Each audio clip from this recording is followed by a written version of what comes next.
Today is June 9th, and we are reading 2 Kings 5. Now Naaman, commander of the army of the king of Syria, was a great and honorable man in the eyes of his master, because by him the Lord had given victory to Syria. He was also a mighty man of valor, but a leper. And the Syrians had gone out in raids and had brought back a captive, a young girl from the land of Israel. She waited on Naaman's wife. Then she said to her mistress, "If only my master were with the prophet who is in Samaria, for he would heal him of his leprosy."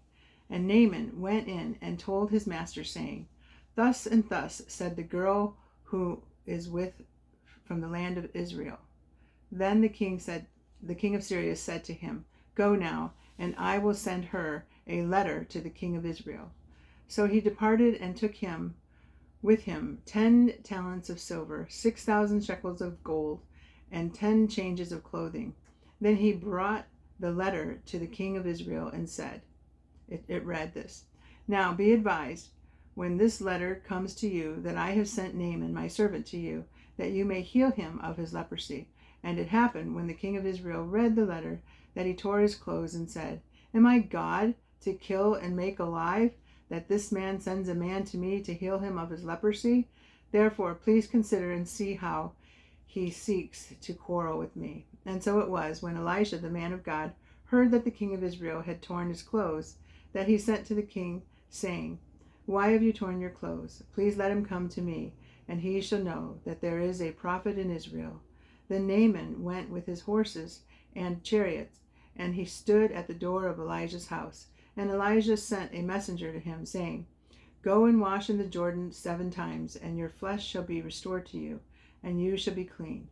But Naaman became furious, and went away and said, "Indeed, I said to myself, he will surely come out to me, and stand and call on the name of the Lord his God, and wave his hand over the place, and heal the leprosy.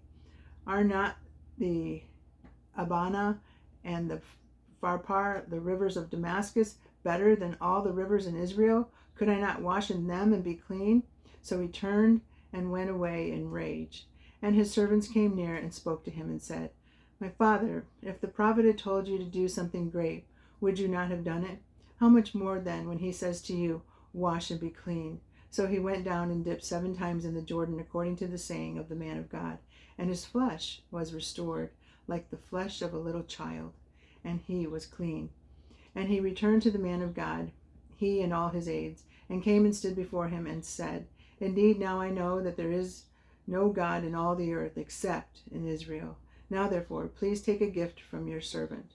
But he said, "As the Lord lives, before whom I stand, I will receive nothing."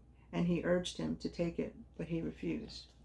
So Naaman said, "Then if not, please let your servant be given 2 mule loads of earth, for your servant will no longer offer either burnt offering or sacrifice to other gods, but to the Lord.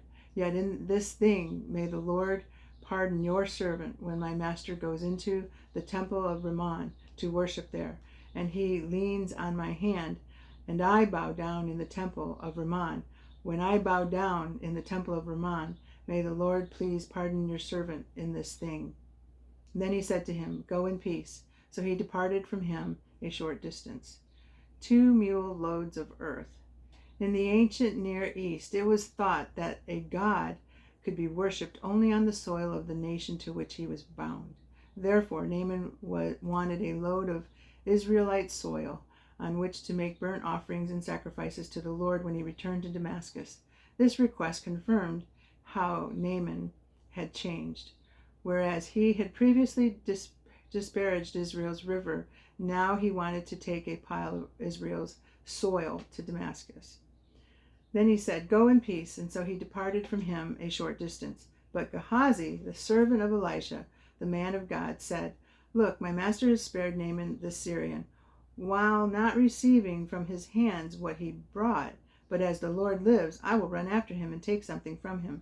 So Gehazi pursued Naaman, and while Naaman saw him running after him, he got down from the chariot to meet him and said, "Is all well?" And he said, "All is well. My master has sent me, saying, indeed, just now how 2 young men of the sons of the prophets have come to me from the mountains of Ephraim.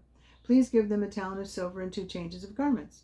So Naaman said, Please, take 2 talents. And he urged him, and bound 2 talents of silver and 2 bags, and 2 changes of garments, and handed them to 2 of his servants, and they carried them on ahead of him.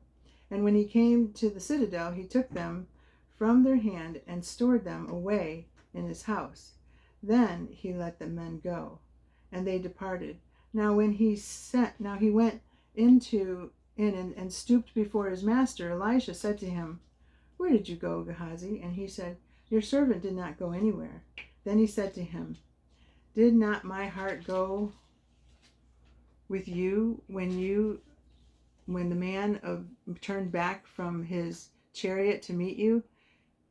Is it time to receive money and receive clothing, olive groves and vineyards, sheep and oxen, male and female servants? Therefore the leprosy of Naaman shall cling to you and your descendants forever.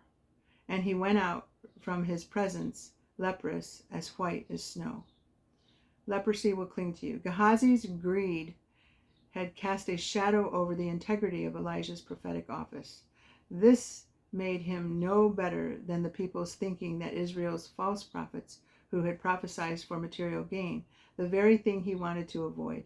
Gehazi's act betrayed a lack of faith in the Lord's ability to provide. As a result, Elijah condemned Gehazi and his descendants to suffer Naaman's skin disease forever.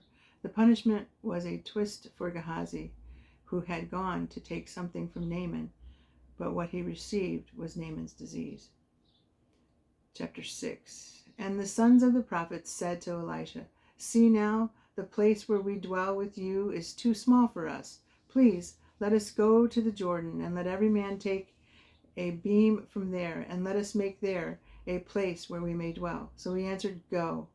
Then one said, Please consent to go with your servants. And he answered, I will go. So he went with them. And they came to the Jordan, and they cut down trees. But as one was cutting down a tree, an iron axe head fell into the water. And he cried out and said, Alas, master, for it was borrowed. So borrowed iron. Iron was expensive and relatively rare in Israel at that time, and the student prophet was very poor. The axe head was loaned to the prophet since he could not afford it on its own and would have no means to reimburse the owner for it. So the man of God said, Where did it fall? And he showed him the place. So he cut off a stick and threw it in there, and he made the iron float. Therefore he said, Pick it up yourself. So he reached out his hand, and he took it. Now the king of Syria was making war against Israel, and he consulted with his servants, saying, My camp will be in such and such place.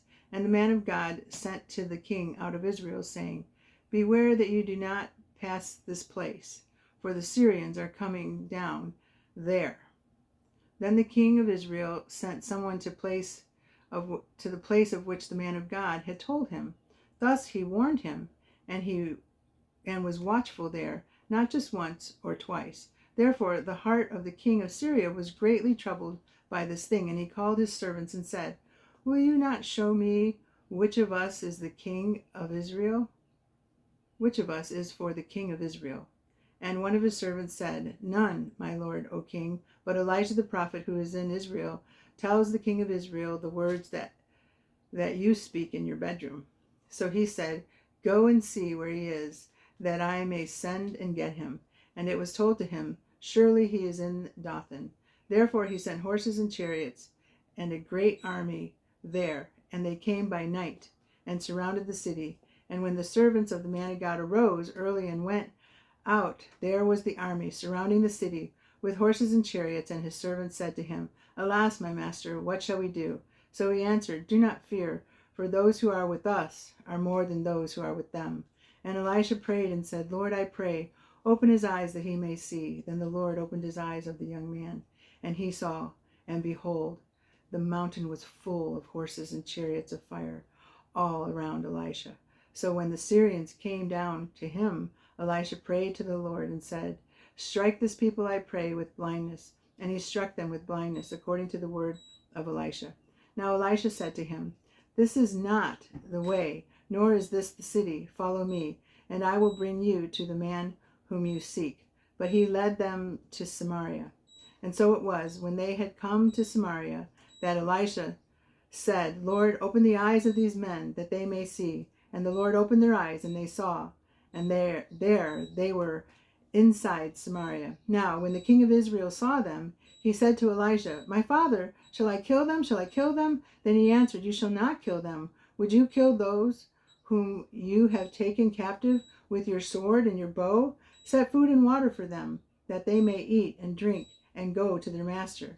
Then he prepared a great feast for them, and after they ate and they drank, and he sent to them, and then he sent them away, and they went to their master. So the bands of the Syrians, raiders, came no more into the land of Israel. And it happened after this that Ben-Hadad, king of Syria, gathered all his army and went up and besieged Samaria. And there was a great famine in Samaria, and indeed they were besieged it until a donkey's head was sold for 80 shekels of silver, 1/4 of a cab of dove droppings for 5 shekels of silver. Then, as the king of Israel was passing by on the wall, a woman cried out to him, saying, Help, my lord, O king. And he said, If the Lord does not help you, where can I find help for you? From the threshing floor or from the winepress? Then the king said to her, What is troubling you? And she said, This woman said to me, Give your son, that we may eat him today, and we will eat my son tomorrow. So we boiled my son and ate him. And I said to her on the next day, Give your son, that we may eat him. And she has hidden her son. And now it happened, when the king heard the words of this woman, that he tore his clothes. And as he passed by the wall, the people looked, and there underneath he had sackcloth on his body. And then he said, God do so to me, and more also, if the head of Elisha the son of Shaphat remains on him today. But Elijah was sitting in the house, and the elders were sitting with him. And the king sent a man ahead of him. But before the messenger came to him, he said to the elders, Do you see, this son of a murderer has sent someone to take away my head? Look, when the messenger comes, shut the door and hold him fast at the door. Is not the sound of his master's feet behind him? And while he was still talking with them, there was the messenger coming down to him. Then the king said, Surely the calamity is from the Lord. Why should I wait for the Lord any longer? Psalm 72, 1-7. A Psalm of Solomon. Give the king your judgments, O God, and your righteousness to the king's son. He will judge your people with righteousness, and your poor with justice. The mountains will bring peace to the people, and the little hills by righteousness. He will bring justice to the poor and the people, and he will save the children of the needy, and will break the pieces of the oppressor. And they shall fear you, as long as the sun and the moon endure throughout all the generations. He shall come down like rain upon the grass before mowing, like showers that water the earth. In his days the righteous shall flourish, and abundance of peace, until the moon is no more. Proverbs 18, 10-11. The name of the Lord is a strong tower. The righteous run into it and are safe. The rich man's wealth is his strong city, and like a high wall in his own esteem. John 18, sorry about that noise, I don't know how to shut it off.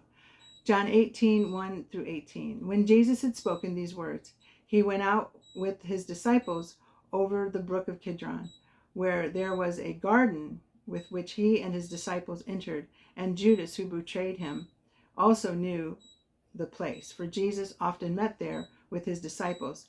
Then Judas, having received a detachment of troops, and the officers from the chief priests and the Pharisees, came there with lanterns and torches and weapons.